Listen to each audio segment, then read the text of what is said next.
Gold, trusted gold buyers. మీరు తాకట్టు పెట్టిన బంగారాన్ని విడిపించి ఈ రోజు ఉన్న మార్కెట్ ధరకు కొనబడను.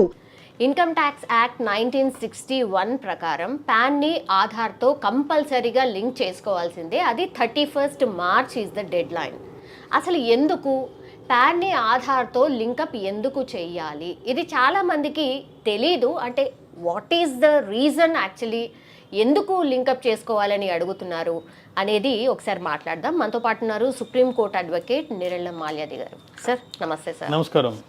సార్, ఇప్పుడు అందరికీ కామన్గా ఉన్న ఒక డౌట్ ఏంటంటే, ఎందుకు ఇంత ఇన్సిస్ట్ చేస్తున్నారు? పాన్ని ఆధార్తోని ఎందుకు లింకప్ చేసుకోమంటున్నారు? లింక్ చేయకపోతే ఏమవుతుంది అనేది చాలా మంది డౌట్. మొట్టమొదట మనం ఇన్కమ్ ట్యాక్స్ డిపార్ట్మెంట్ వాళ్ళు ఒక క్లారిఫికేషన్ ఇచ్చారు.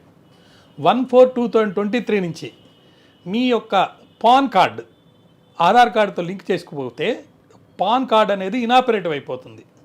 సో మీరు ఏది కూడా ఫైనాన్షియల్ ట్రాన్సాక్షన్స్ చేసుకోవడానికి అవకాశం లేదని చెప్పి వాళ్ళు ఒక పబ్లిక్ క్లారిఫికేషన్ ఇచ్చారు. దీనివల్ల ప్రతి వాళ్ళు కూడా ఇప్పుడు చేయాల్సింది ఏంటంటే, వాళ్ళ ఆధార్ కార్డ్ని తీసుకెళ్ళి పాన్ కార్డుకి లింక్ చేయాలి. అంటే వాడికి ఆధార్ కార్డు ఉండాలి first. So first you must get an Aadhaar card. దాని తర్వాత దాన్ని తీసుకెళ్ళి లింక్ చేసి పాన్ కార్డుకి చేయాలి. మీరు అడిగారు ఎందుకు ఇలా చేశారంటే, వాళ్ళు ఇచ్చే సమాధానం ఏంటంటే, ఒకే వ్యక్తి డిఫరెంట్ నేమ్స్తో కానీ డిఫరెంట్ అడ్రస్తో కానీ నెంబర్ ఆఫ్ పాన్ కార్డ్స్ అనేది తెచ్చుకుంటున్నాడు. సో నెంబర్ ఆఫ్ పాన్ కార్డ్స్లో వాడు ఇన్కమ్ ట్యాక్స్ కట్టడం అనేది అవాయిడ్ చేస్తున్నాడు. ఎలా? జనరల్గా మనకు డెఫినేషన్ ఆఫ్ ఇన్కమ్ ట్యాక్స్ యాక్ట్లో మనం చూస్తే, నేను అప్పు చేసి ట్యాక్స్ కడతానంటే అది చట్టం ఒప్పుకోదు. మీరు కట్టాల్సిన ట్యాక్స్ మీ ఇన్కంలో నుంచి కట్టాలి. సో ఇన్కమ్ని అవాయిడ్ చేస్తున్నారు నెంబర్ ఆఫ్ పాన్ కార్డ్స్ తీసుకొని. సో ఒక పాన్ కార్డు చూపించినప్పుడు ఒక టైప్ ఆఫ్ ఇన్కమ్ కట్టేస్తున్నాడు. అదే ఆధార్ కార్డు అయితే అది 12 డిజిట్ ఇది వస్తుందన్నమాట. సో 12 డిజిట్ దాంట్లోకి యూనిక్ నెంబర్ వస్తుంది. కాబట్టి ఆధార్ కార్డ్ని స్పెషల్గా ఒక పర్టికులర్ మెథడ్లో తయారు చేసి ఇస్తున్నారు. కాబట్టి దానికి సెక్యూరిటీ ఎక్కువ. కాబట్టి ఒక ఆధార్ కార్డుని కనుక ఇన్కమ్ ట్యాక్స్ పాన్ కార్డుతో కనుక లింక్ చేస్తే అప్పుడు ఈజీగా కరెక్ట్గా ట్యాక్స్ అనేది మనం కలెక్ట్ చేయొచ్చు అనేది వాళ్ళ ఉద్దేశం. అయితే ఇక్కడ మెయిన్ ప్రాబ్లం ఏంటంటే రైట్ ఆఫ్ ప్రైవసీ. మనకు తెలుసు రాజ్యాంగంలో ఆర్టికల్ 21 ఏం చెప్తుందంటే, no person shall be deprived of his personal liberty or life except under the procedure established by law. దాని మళ్ళీ చాలా డెఫినేషన్స్ వచ్చినాయి. డ్యూ ప్రొసీజర్ అన్నారు. డ్యూ అంటే ఫెయిర్ అండ్ రీజనబుల్గా ఉండదు. ఇక్కడ ఫెయిర్ అండ్ రీజనబుల్ ఎలా ఉంటుంది? నీ ఆధార్ కార్డు ప్రతిదానికి లింక్ చేయాలని మీరు అడగడానికి లేదు అని చెప్పి సుప్రీంకోర్టు వారు తీర్పు ఇచ్చారు. ఆ తీర్పు ప్రకారము ఆధార్ యాక్ట్ ఒప్పుకున్నారు, ఆధార్ ఉండటం మంచిదే అన్నారు. బట్ దాన్ని మీరు ఏదైనా ఒక బ్యాంకుకి వెళ్ళారు, మీరు ఆధార్ కార్డు ఉంటేనే మీకు అకౌంట్ ఓపెన్ చేస్తానని అనకూడదు అని చెప్పి సుప్రీంకోర్టు వారి తీర్పు. జస్ట్ ఐడెంటిఫికేషన్ పర్పసెసే మీరు అది వాడుకోండి, లేదా కొన్ని స్కీమ్స్ ఏదో సమ్ బెనిఫిట్ ఇవ్వాలి, అటువంటప్పుడు దాన్ని వాడుకోండి. అంతేగాని ఇది కంపల్సరీ, ఇది లేకపోతే మీ ఐడెంటిటీయే లేదు, మీ యొక్క రైట్ ఆఫ్ ప్రైవసీని డిస్టర్బ్ చేసేటట్టు ఇప్పుడు పెట్టిన ఈ పర్టికులర్ థింగ్, దీన్ని ఇంతవరకు సుప్రీంకోర్టులో వెళ్ళి క్వశ్చన్ చేయలేదు ఎవరు. క్వశ్చన్ చేస్తే తప్పకుండా ఇది ఇస్ నాట్ ఫెయిర్. ఒక పర్టికులర్ డేట్ ఇచ్చి మీరు ఆధార్ కార్డు ఉంటేనే మీకు పాన్ కార్డు ఉంటుంది, లేకపోతే మీ ఫైనాన్షియల్ ట్రాన్సాక్షన్ అనేది ఉండదంటే ఎట్లా? అది హ్యూమన్ రైట్. ప్రతివాడికి తినాలంటే బతకాలంటే డబ్బు ఉండాలి. డబ్బు ఉండడం ఉన్నవాడి దగ్గర ప్రతి దగ్గర ఇన్కమ్ వసూలు చేసుకోవడానికి మీరు ట్యాక్స్కి ఒక ఐడెంటిటీ కార్డు పెట్టి పాన్ కార్డ్ అని, పాన్ కార్డు లేకపోతే నీ ఆ యొక్క బ్యాంక్ అకౌంట్స్ అవన్నీ నేను స్టాప్ చేసేస్తానంటే it's a violation of fundamental right of a citizen. చాలా సీరియస్ కాన్సిక్వెన్సెస్ ఉన్నాయి. తప్పకుండా ఈ డిపార్ట్మెంట్ వాళ్ళు, ఇన్కమ్ ట్యాక్స్ డిపార్ట్మెంట్ వాళ్ళు, నేను అనుకోవడం దీన్ని ఎక్స్టెండ్ చేస్తారు.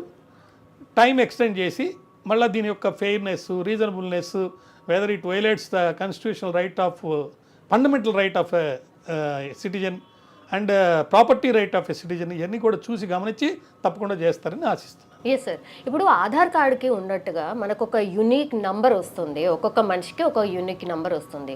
అంటే మనం ఏమంటాం, బయోమెట్రిక్ ద్వారా మన ఐ అండ్ వేలుకు సంబంధించిన ముద్రలు తీసుకుంటున్నారు. Why can't they do it for PAN? ఎందుకని ఆధార్ లాగా పాన్కి చేస్తే సరిపోతుంది కదా, దీన్ని ఎందుకు రెండింటిని ఎందుకు లింక్ చేయడం? ఇది ఎందుకు అడుగుతున్నానంటే సార్, మనం చూస్తున్నాము సైబర్ నేరాలు ఎట్లా పెరిగిపోతున్నాయో. మా ఇన్ఫర్మేషన్ మొత్తం సైబర్ నేరగాళ్ళు కాజేస్తున్నారు అని మనకు తెలుసు సార్. నిన్న మొన్న జరిగింది 17 కోట్ల మంది డాటా చోరీ కేసు జరిగింది హైదరాబాద్లో. ఇవన్నీ జరుగుతుంటే మళ్ళీ ఇవన్నీ లింకప్ చేసుకుంటూ పోతుంటే ఇంకా పెరుగుతున్నాయి నేరాలు కానీ తగ్గట్లేదు. That is my question sir.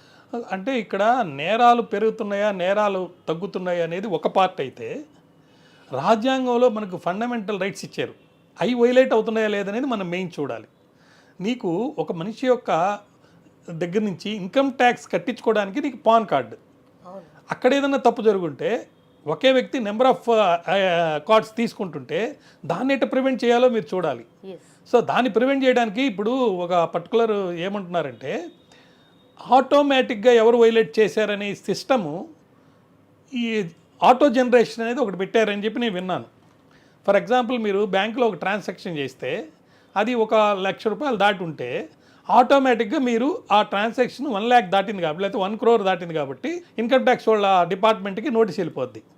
So ఈ పలానా వ్యక్తి ఇంత దాటి ట్రాన్సాక్షన్ చేశాడు, సో ఇతను ఎందుకు చేసినా మీరు వెరిఫై చేసుకోండి. అచ్చా. అట్లా ట్యాక్స్ కట్టని వాళ్ళు ఆటోమేటిక్ జనరేషన్ అనేది కూడా సిస్టమ్ వచ్చింది. నాకు తెలిసి వాళ్ళకి ఆఫీస్ బెంగళూరులో వచ్చినట్టుగా విన్నాను. సో మనకు నోటీసులు కూడా మీరు చూస్తే ఒకే టైప్ ఆఫ్ నోటీసులు అందరికి వస్తుంది. ఎందుకు వస్తుందంటే ఆటో జనరేటెడ్ నోటీసెస్.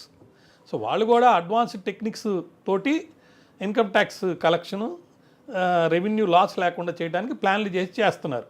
అయితే ప్రతి ఒక్క లాకి కొన్ని లూప్ హోల్స్ ఉంటాయి. ఇన్కమ్ ట్యాక్స్ డిపార్ట్మెంట్ దగ్గర అంత పర్టికులర్ అంత మెజర్మెంట్స్ లేకపోతే అంత సిస్టమ్ లేదు, స్టాఫ్ లేరు, తక్కువ మంది ఉంటారు. మీరు ఆశ్చర్యపోతారు వాళ్ళకున్న స్టాఫ్ని కనుక చూస్తే. ఎవరి మీదైనా రైడ్ చేసినప్పుడు ఒకసారి అందరు వెళ్తారు, అది ఓకే. బట్ యాక్చువల్ స్టాఫ్ చూస్తే మనకు చాలా మినిమల్ స్టాఫ్ ఉంటుంది ఇన్కమ్ ట్యాక్స్కి. అచ్చా, ఓకే. సో మనం భయపడిపోయి టైంకి కట్టేస్తున్నాం కాబట్టి ట్యాక్స్ ఇది జరిగిపోతుంది. కట్టకపోతే కోర్టుకు వస్తే చాలా రోజులు పట్టిపోద్ది. ఆ కోర్టులో వాళ్ళు గెలిచేది కూడా చాలా తక్కువ కేసెసే. అందువల్ల వాళ్ళకు ఉన్నటువంటి లూప్ హోల్స్ని ఫిలప్ చేసుకోవడానికి, లేదా కంట్రీ కోసమే అయి ఉండొచ్చు, ఇన్కమ్ జనరేషన్ అవ్వాలి, ఇన్కమ్ ట్యాక్స్ కట్టాలి, దాన్ని కలెక్ట్ చేయాలి, దానివల్లనే మనకు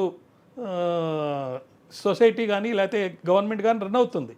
బట్ నీ సిస్టంలో లూప్ హోల్స్ ఉందని మా ప్రైవసీ ఆఫ్ రైట్ ఆఫ్ ప్రైవసీని, రైట్ టు ఎంజాయ్మెంట్ ఆఫ్ లైఫ్ని, ఎందుకంటే నా యొక్క ఆధార్ కార్డు కనుక దొరికితే ఎవరికైనా దాన్ని వాడు వాడేసుకొని ఎట్లయినా ఇంటర్ఫియర్ కావచ్చు, ఎలాగైనా వెళ్ళొచ్చు, ఏమైనా చేయొచ్చు. పర్టికులర్లీ ఇన్ ఫారిన్ కంట్రీస్లో మీ ఇన్ఫర్మేషన్ గోప్యత అనేది చాలా సీరియస్గా సిస్టమేటిక్గా ఉంటుంది. Unless particular authority wants to interfere in it, nobody will get the information. ఇక్కడ పరిస్థితి లేదు కదా సార్. ఎక్కడంటే అక్కడ అంగట్లో సరుకులాగా 10 రూపాయలకు 20 రూపాయలకు 40 రూపాయలకు అమ్ముకుంటున్నారు సార్. అదే ఇప్పుడు పర్టికులర్లీ హైదరాబాద్లో మనం విన్నప్పుడు చూస్తే ఆశ్చర్యం వేసింది. ఇంత మోసాలు, ఇన్ని నేరాలు, ఇన్ని ఘోరాలు, వీటన్నిటికి కూడా కారణం ఏంటంటే ఆధార్ కార్డు లేకపోతే మన యొక్క ఆధార్ ఇన్ఫర్మేషన్. వాడు అది తీసుకొని ఏం చేస్తాడు, ఒక సెల్ ఫోన్ తీసుకుంటాడు, సెల్ ఫోన్ చిప్ తీసుకుంటాడు, దాన్ని తీసుకొని జాబ్కి అప్లై చేస్తాడు. సో ఎక్కడ ఎవరికి ఏ జాబ్ దొరికితే ఆ జాబ్లోకి వెళ్తాడు, లేకపోతే ఒక వేరే కంట్రీస్కి పోవడానికి పాస్పోర్ట్ తెచ్చుకుంటాడు, లేకపోతే వీసా తెచ్చుకుంటాడు, సో వేరే దేశాలకు వెళ్ళిపోతాడు. సో నీ యొక్క అడ్రస్ అనేది చాలా ఇంపార్టెంట్, పర్టికులర్లీ ఆధార్ అనేది చాలా ఇంపార్టెంట్. మీకు ఆధార్ అనేది లేకపోతే ప్రస్తుతం మనకు తెలిసినట్టు సెల్ ఫోన్ లేనట్టే, అట్లాంటి పరిస్థితి వచ్చేసింది అనమాట. నిన్ను అంటూ గుర్తించాలంటే జనాభా పెరుగుదల అయిపోయింది కాబట్టి, సిటీస్ వచ్చేసినాయి కాబట్టి, నువ్వు ఎవరు అని తెలుసుకోవాలంటే ఆధార్ కార్డు. సో కొన్ని టెక్నిక్స్లో ఫొటోస్ పెట్టి మారుస్తున్నారు. బట్ మీరు నెట్లోకి వెళ్ళి వాళ్ళకి కొడితే ఇది జెన్యూనా కాదా, కరెక్ట్ ఫేస్ ఇదా కాదా అని తెలుసుకోవాలంటే వస్తుంది ఆ యాప్లోకి వెళ్ళి. సో అందువల్ల చాలా ప్రొటెక్షన్ ఉంది ఆధార్కి. సో దానికి ఉన్న ప్రొటెక్షన్ వీళ్ళు మిస్యూజ్ చేసుకొని, లేకపోతే వీళ్ళు వాళ్ళ బెనిఫిట్ కోసం, ఇన్కమ్ ట్యాక్స్ డిపార్ట్మెంట్ బెనిఫిట్ కోసం రెవెన్యూ త్వరగా కలెక్ట్ చేసుకోవడానికి వాళ్ళు చేయాలని ఉన్నారు. ఇది రైట్ టు ప్రైవసీలోకి ఇంటర్ఫియరెన్స్ అవుతుంది. అది తప్పని నా భావన. ఫండమెంటల్ రైట్స్ వైలేట్ చేయడానికి ఎవరికి అధికారం లేదు సార్. ఇప్పుడు ఒకవేళ మీరు అన్నట్టుగానే ఎవరు ఇంకా కేసు వేయలేదు, అసలు ఇది సుప్రీంకోర్టే తప్పు పట్టింది అని చెప్పారు సార్. ఒకవేళ సుప్రీంకోర్టులో కేసు ఏమన్నా ఫైల్ అవుతే ఎట్లాంటి కేసు ఫైల్ కావచ్చు అండ్ ఏం డిసిషన్ రావచ్చు సార్? జనరల్గా సుప్రీంకోర్టు ఒక ప్రాగ్మాటిక్ వ్యూలో ఆలోచిస్తుంది. అంటే హ్యూమన్ రైట్స్ని ప్రొటెక్షన్ ఎలా చేయాలి, ఒక మనిషి తన జీవితాన్ని ప్రశాంతంగా హాయిగా చక్కగా మంచిగా ఒక రెస్పాన్సిబుల్గా అంటే సిటిజన్గా అతను ఎలా బతకాలనే దానికోసం ఏమేమి హక్కులు ఉంటాయో ఆ హక్కుల్ని కాపాడటం కోసం సుప్రీంకోర్టు ఆర్డర్స్ ఇస్తుంటుంది. ఇప్పుడు ఫండమెంటల్ రైట్స్ నుంచి చదివి ఫండమెంటల్ రైట్స్ అని హ్యూమన్ రైట్స్లో భాగం, కానీ హ్యూమన్ రైట్స్ అనేది మేజర్ కాన్సెప్ట్. మన ప్రియంబుల్ కనుక మనం చదివితే justice, equality, several other objects మనకు ఉన్నాయి. వాటిని సాధించేందుకోసం ఫండమెంటల్ రైట్స్ పెట్టాం. అవన్నీ హ్యూమన్ రైట్స్ కింద గమనిస్తున్నాం. కానీ హ్యూమన్ రైట్స్ ఆర్ మోర్. ఎక్కడైతే ఒక మనిషి యొక్క తన జీవితాన్ని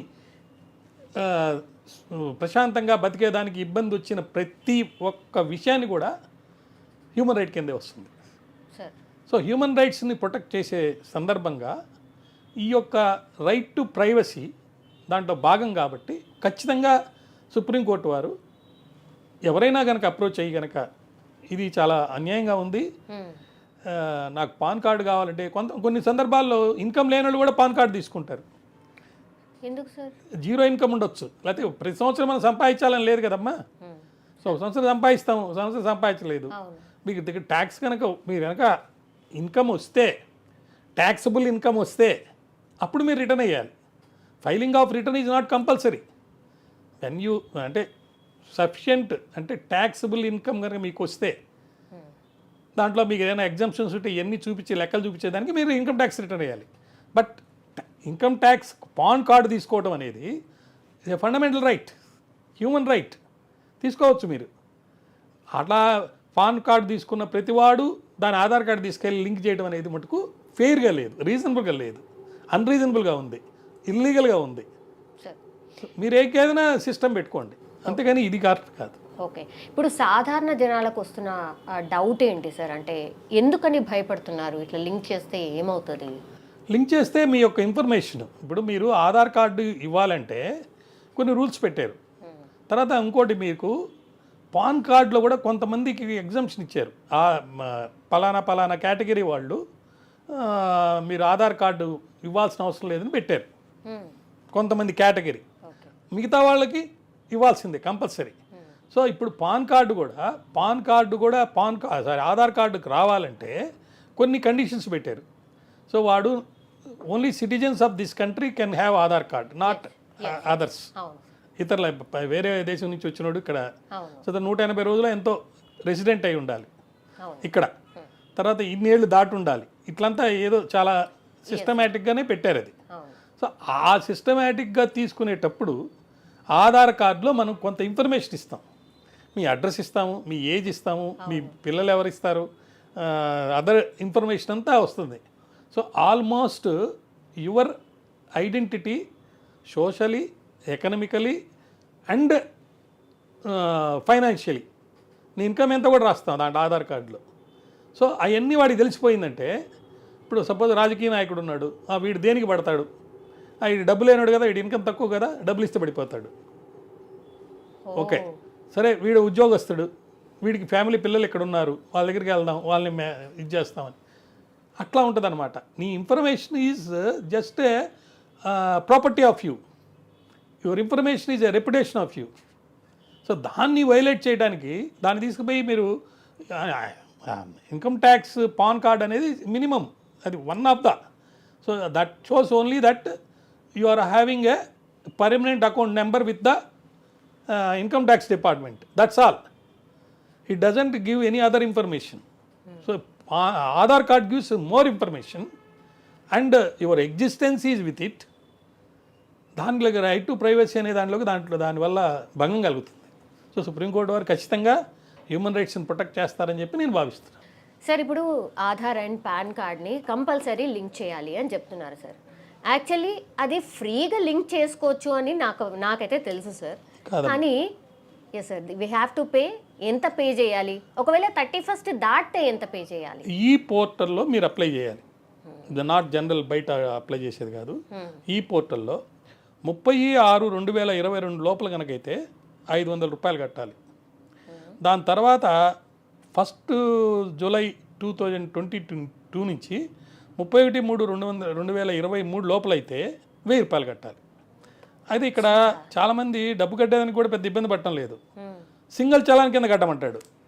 సపోజ్ 3 చలాన్ల కింద 300 కడతానంటే లాభం లేదు. సో ఒక్క సింగిల్ చలాన్ కింద కట్టాలి, ₹1000 కట్టాలి. తర్వాత చాలామంది నాకు వచ్చి చెప్పింది ఏంటంటే ఇప్పుడు ఈ పోర్టల్లో అది అప్లై చేస్తుంటే స్ట్రైక్ అయ్యి రావటం లేదు, దానివల్ల కట్టలేకపోతున్నారు. ఒకటి. రెండోది, ఇది తర్వాత ఈ 31/3/2023 లోపల కనుక కట్టకపోతే ఫైన్ చాలా హెవీగా ఉంది. ఇప్పుడు 500 కట్టిన వాళ్ళకి 1000 కట్టిన వాళ్ళకి ₹5,000 ₹10,000 ఫైన్ పెడితే అది 500% ఫైన్ అయినట్టుంది. అది అన్రీజనబుల్ కదా.